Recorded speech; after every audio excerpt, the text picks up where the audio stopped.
ප්‍රශ්නයක් කෙවලා තියෙනවා කේන්දර කියන එක ගැන මොනවා හරි කියන්න කියලා. මොකක් කියන්නද ඉතින් කේන්දරය ගැන කියන්න තියෙන ඒකේ කොටු 12ක් තියෙනවා. ඊළඟට ඒක අස්සේ වෙනම ගියක් හදාගෙන රාහුව ඉන්නවා. පොඩි පැල්කිටියක් හදාගෙන සෙනසුරක් තියෙනවා. ඉතින් පැල්කිටියේ ඉඳලා වුණත් මාලිගාවේ ඉන්න කෙනාටත් එයා බැල් මිහිල්නවලු. හිංවතුනි උපන් සත්වයා හොඳ දේ කළොත් හොඳ විපාක විඳිනවා නරක දේ කළොත් නරක විපාක විඳිනවා කියන බුද්ධ වචනේ ප්‍රතික්ෂේප වෙනවා කේන්දර සරණ ගිය ගමන්. ඇයි කේන්දරේ සරණ ගිය ගමන් එයා ජීවිතේ ඉරණම හොයන්නේ කේන්දරෙන්. ජීවිතේ ඉරණම හොයන්නේ කේන්දරෙන්. බුදුරජාණන් වහන්සේ සරණ ගිය කෙනා හොඳ කළොත් හොඳ විපාක නරක කළොත් නරක විපාක. යාදිසං හරතේ බීජං තාදිසං හරතේ පරං වපුරන්නේ මොකද්ද?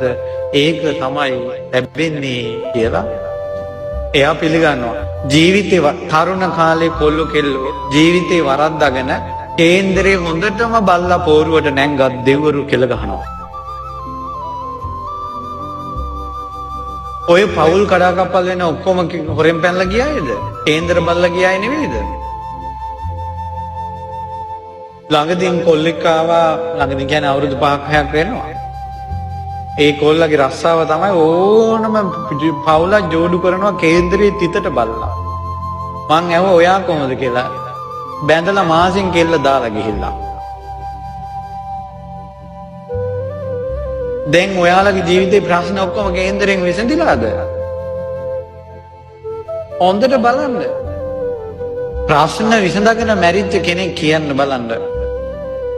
ඒ නිසා දැන් කියපු බණ ටික හරියටම තේරුනොත් කේන්දර සරණ යන එක හොඳයිද නරකයිද කියලා තමන්ටම තේරෙයි.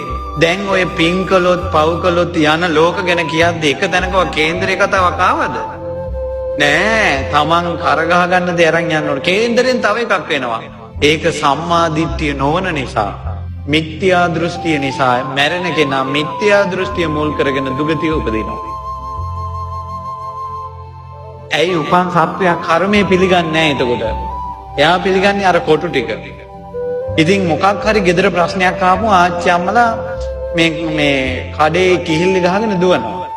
මොකද්ද කිහිල්ලි ගහ ගන්න කඩේ? වෙලාපත් කඩේ. ඊට පස්සේ දුවනවා. දිව්වට පස්සේ ඉතින් සතර අපායේ. ඊට පස්සේ කියනවා ඔන්න කේන්දරේ බල්ලා කියනවා හෙන හුරා හොඳටම නීච වෙලා මේ කපුටෙක්ගේ ණයෙක්ගේ පොඩියක් ඇඳලා බෝධියේ එල්ලපන් කියනවා. ඔන්න මේ ගෑණි මොකද මේ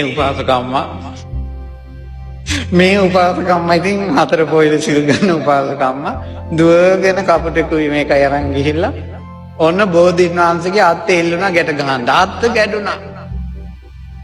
ඊට පස්සේ මොකද කරන්නේ? කැඩිච්ච අත්තේම කොළ ටික කඩලා කෙක්කක් හදාගෙන ඊළඟ අත්තට දානවා. දාලා දෙවියන් බඹුන් වැඳපු බුදුරජාණන් වහන්සේ වගේ වුණ බෝධියේ කොඩි එල්ලනවා. සංඝමිත්තා රහත් තෙරණියවත් බෝධි අල්ලලා නැහැ. ස්ත්‍රීන්ට බෝධි අල්ලන එක අකපැයි. මෙහෙම හිතන්නකෝ. හාමුදුරු නමගේ ඇඟ අල්ලන එක ස්ත්‍රියට කැපයිද? එදා මහණ වුණ අවුරුදු 7 පොඩි හාමුදුරන්ගේ ඇඟ අල්ලන එක ස්ත්‍රියට කැපයිද? නෑ. ඒ හාමුදුරුවොත් ලොකු හාමුදුරුවොත් වස් 60 හාමුදුරුවොත් රහතන් වහන්සේලාත් වඳින බෝධිය අල්ලන්ට ස්ත්‍රියට කැප නෑ. ඔන්න වැරදිච්ච ඊළඟ තැන. එතකොට බෝධිය අත්ත කඩපු පාපේ වෙනම, ඒකේ කපුටෝ එල්ලපු පාපේ වෙනම, ඊට පස්සේ ඕකේ ඉඳ ගන්නවා කකුල දාලා. තුන්වෙනි පාපේ සාපයක් වෙනවා. ඔන්න ඕකට තමයි සෙනසුරු අපල කියලා කියන්නේ. නිරේ උපදින ඔය වගේ අය. නිරේ උපදිනවා. ඔය වගේ කොඩි එල්ලපු. මොකද්ද කොඩි එල්ලිලා අම්මලා තීත්ත මහනවනේ. තීත්ත මහනකොට ඉතුරු වෙන රෙදි කෑලි ඉතුරු කරනවා. එකතු කරනවා අර ත්‍රිකෝණ විදියට. පොඩි එකාට ජංගිය මහනකොට ඒකේ කෑල්ලකුත් ඉතුරු කර ගන්නවා. සමහර උපාසකම්මලගේ යටසායි බෝඩරෙත් එක්ක එල්ලනවා අර කොඩියේ. එල්ලලා දෙවියන් බඹුන් වදින බෝධිය එල්ලනවා. ඒ වාගේ අගෞරව කළා නිරේ උපදිනවා.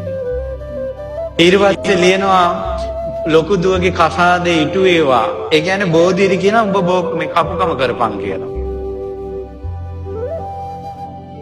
පව් ටොං ගානක් රැස් කර ගන්නවා මේ කේන්ද්‍ර කේස් එක නිසා.